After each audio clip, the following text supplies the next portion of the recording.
Ayun, good morning guys mga kalapatids. Ay, hapon na pala. So, good afternoon guys mga kalapatids. So, ayan, mayroon akong i-out ngayon. So, ibibigay ko sa isa nating supporter. So, ayun yung dalawang nakapili na ako. Yung dalawang YB na yun doon na blue bar.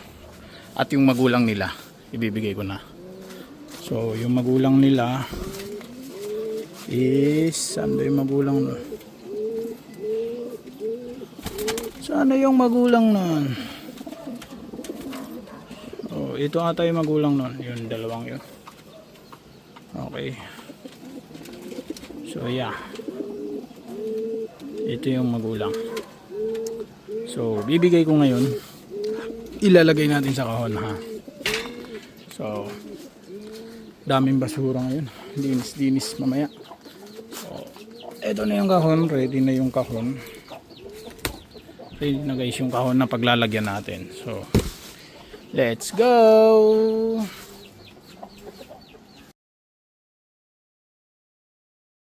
So, na-pick up na. Ayan, nandun na. Kinuha na ni Lalamove. So, sa mga gusto rin makakuha pa, meron pa ako ditong i-out ha. So PM nyo lang ako. Hindi na ako makapag video kasi uulan ata, nag-aambon-ambon na. So meron pa akong i-out. So PM lang, baka dito ko rin ako magbawas. Okay, so kahit hindi naman siguro YB, baka magbawas na ako kasi maglilipat ako. So ito bawal talaga tong dalawa. So PM nyo lang po ako ha. So sa mga gusto pa. Okay, mag-aanap pa tayo ng pwede nating i-out sa mga to. Okay. So, nasa kalagitnaan tayo ngayon guys ng paglilinis. Ayan. Medyo okay naman. Oh, ang dami kong naipong damo. Yan, naipong ko lahat yan. Galing dito at galing dyan. So, ito ngayon ang tatanggalin ko naman. Tsaka dito, galing din dito. Ayan. Tanggal yung mga tae-tae. Okay, so yung kulungan nito ay dito sa kulungan na to pinalitan ko na rin ng karton. So hindi ko na muna tinanggal yung kulungan kasi medyo okay pa naman. Ito na lang, kikis-kisin ko na lang banda rito. Pero at least ang palitan ng karton. Pag umuulan kasi tumatalsik yung tae, so minsan doon nila nakukuha yung sakit. Tsaka pag hindi kasi binalis to guys, baka bahaya naman na tayo ng ahas. Ayan, so at least kahit pa paano may nangyari ngayong araw. Hindi ko kasi matuloy-tuloy yung paglilinis ko gawa ng pabugso-bugso yung ambon. Mahirap naman, baka sipunin naman tayo or lagnatin. Kailangan naman tayo sa trabaho, so kailangan naman natin magtrabaho, so hindi tayo pwede magkasakit. Bawal tayo magkasakit guys. So ito, naghahanap din ako ng pagtatapunan nito mga to, pero pag may dumaang mambubutoy, kung bibilin, ibenta na lang natin, mga plastic naman yung mga yan. Alam niyo ang mamahal ng benta ko, ay ang mamahal ng bili ko dyan dati. Kasi dati, noon nagtitinda ako ng mga damit-damit. So ayan yung mga mannequin ko noon. Kaso, yung negosyo nung nag-pandemic, nalugi guys. Nalugi yung negosyo dahil sa pandemic. So, inuwi ko yung mga yan. Ayan, dyan na nabulok. Okay, ito kasing lugar ko guys, ano to Oldo Village to. Pero maano to mapuno, madamo. So dahil mapuno, ayan, naglalagas yung damo. Napupuno tayo ng damo rito. So yan dahilan kung bakit parang palagi madumi yung lugar natin, yung bakuran natin kasi gaya nito magwalis tayo ngayon, bukas meron ulit. So minsan sa isang linggo, every week na lang ako nagwawalis gawa ng nakakapagod din kasi. Tapos mabilis maglagasan yung mga damo. Taglagas kasi ngayon. So ang nangyayari diyan na natutuyo. Ayan titirahin ko pa mamaya yan. Literal na lilinisin ha, hindi baka ibang tirahin yung nasa isa. Ayan, so kahit pa paano at least buti may nangyari So Yung isa ko dito na parang nagkasakit, gumaan na yung pakiramdam, tumaba na rin. Itong isa, ito. So naglulugon siya ngayon, at least ngayon. Siya, bumuti na yung kalagayan niya. So kung papansinin niyo, nangunti yun nandito sa malaking kulungan. Gawa ng yun nga, kaka-out lang natin kanina nung dalawang blue bar natin kasama nung anak na nandoon nakakulong. So waiting pa ulit ako ng pwede kong i-out. Pero kung may bibili, PM lang ako guys, kasi priority ko lagi yung mga gustong bumili. So tuloy na natin yung paglilinis kasi baka tumuloy na yung ulan eh. Okay. So let's go. So ito na yung naipon natin, oh. Dami, oh. Dalawang plastic yan. Dalawang plastic yung mga naipon natin. Pero ang papansinin mo parang hindi nabawasan, ano. Parang walang nangyayari. Yan, oh, hinukay-hukay ko na yung mga yan. So is kahit pa paano siguro mukha namang umaliwalas. So hirap din to. Dalawang plastic na nakuha ko, yun hindi ko pa nagagalaw doon. Hanggang dito pa lang ako guys, dito, tsaka yung ilalim niya. Ganyan pa lang ako. Yan, yung mga to yung kahoy. Siguro mamaya na. So bigla-bigla kasing umaambon. Hindi natin maasikaso masyado. Hindi natin matira ng isang tirahan. Kasi kada umaambon, nag-i-stop tayo. O ayan, oh, gagawa na naman yan ng bagong sisiw yan, dalawang yan. Gawa na naman sila bagong itlog, oh, nagkaas. Tapos dito, may napapansin ako dito. Gusto rin, nagpaparis na rin. Yun ako, dating mga inakay to, pero bilis talaga ng panahon. No? Mga dating inakay ngayon, gusto na magparis. Ito, at saka yung blue bar na yan. Gusto na nila magpares. So kanina yan. Tapos wala ata dito.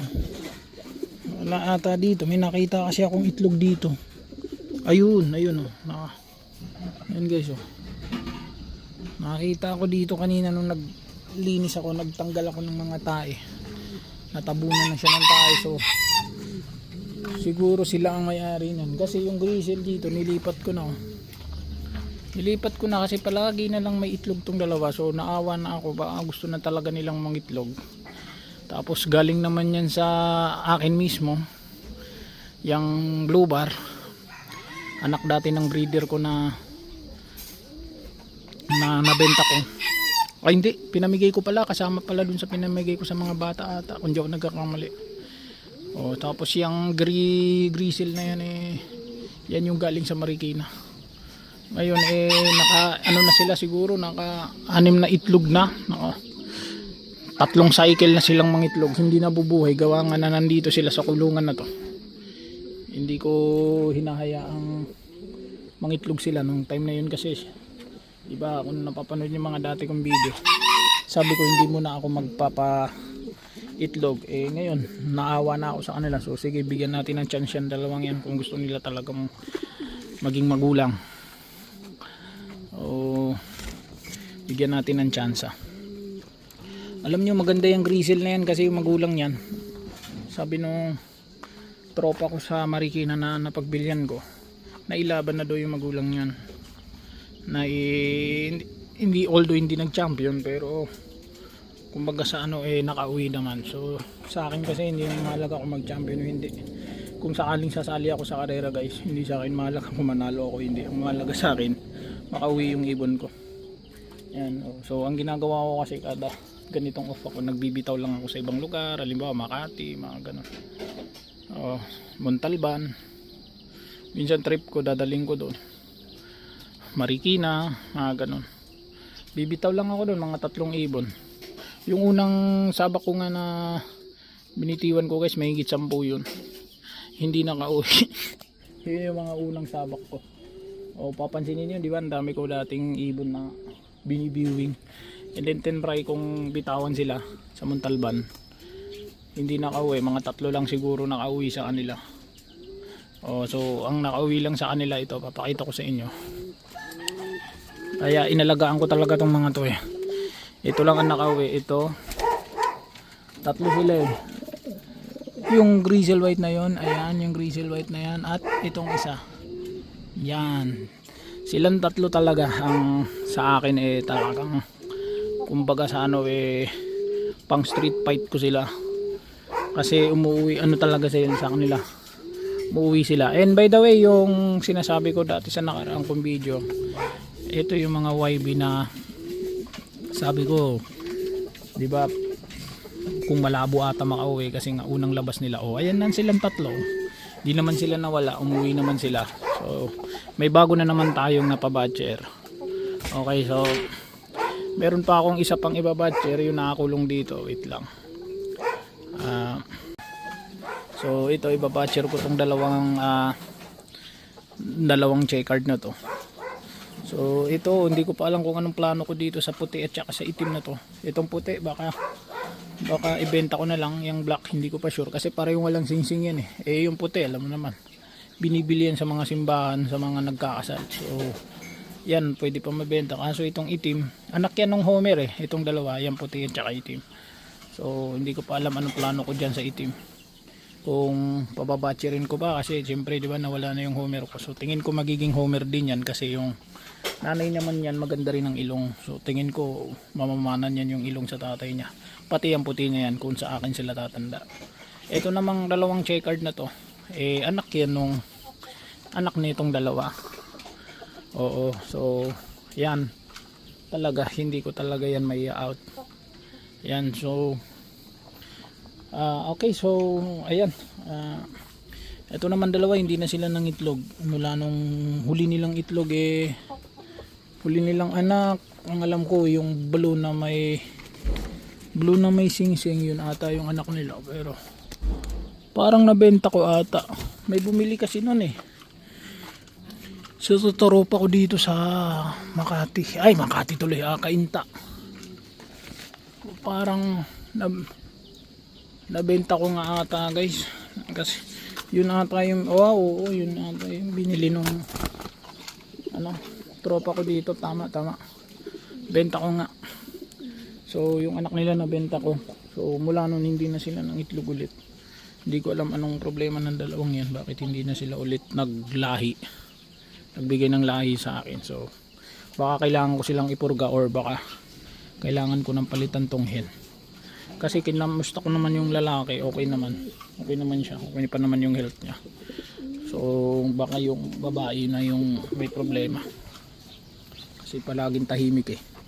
So yun lamang po, uulan na kasi, uulan na naman. So dito ko na ulit putulin to, siguro konting konting walis pa. So yun lamang guys. Salamat. Pansin ko nangungunti ata tayo, no? Imbis na madagdagan, nababawasan yung mga followers natin. Hindi pa nga tayo na-monetize eh, nababawasan na. So wala, ganyan talaga ang buhay, So tuloy lang tayo sa pag-upload. Kung sakali kung mag-stop man tayo, edi ganun talaga ang buhay. So sa ngayon tuloy pa rin tayo sa pag-upload. So salamat sa mga supporter natin na nandiyan dyan pa rin. Okay, sa mga bago, pa-subscribe naman. Malaking bagay po ito sa akin. So ayun lamang po. Maraming salamat and God bless po sa inyong lahat.